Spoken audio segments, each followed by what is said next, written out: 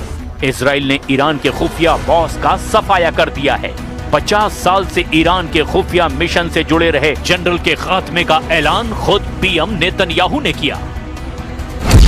Iran के Islamic revolutionary guard corps यानी IRGC के intelligence chief major general Sayed Majid Khademi को Israel ने बमबारी में उड़ा दिया। IRGC के खुफिया बॉस जनरल खादेमी कट्टर फैसलों के लिए कुख्यात थे। जनरल खादेमी विदेशी जासूसी को रोकने और देश में विरोधियों को कुचलने के लिए बदनाम थे।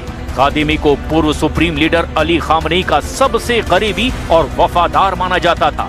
खादेमी ने IRGC के भीतर मोसाद एजेंट की शिनाख्त करके उनका सफाया शुरू किया था। जैसे जैसे युद्ध आगे बढ़ता जा रहा है, ईरान के जनरलों की जान जाती जा रही है। ट्रंप और नेतन्याहू के हिट लिस्ट में अभी ईरान की लीडरशिप के कई नाम शामिल हैं। ट्रंप के नरक लोक वाले हमलों का अभी सिर्फ ट्रेलर भर दिखा है। अमेरिका फुल फोर्स में जब हमला शुरू करेगा, तब ईरान कैसे बचेगा? क्या रूस, चीन और तुर्की जैसे देश ईरान को बचाने युद्ध में कूदेंगे? क्योंकि अमेरिका को अभी नहीं रोका गया, तो फिर दूसरे विश्व युद्ध जैसा एटमी धमाका बहुत जल्द हो सकता है।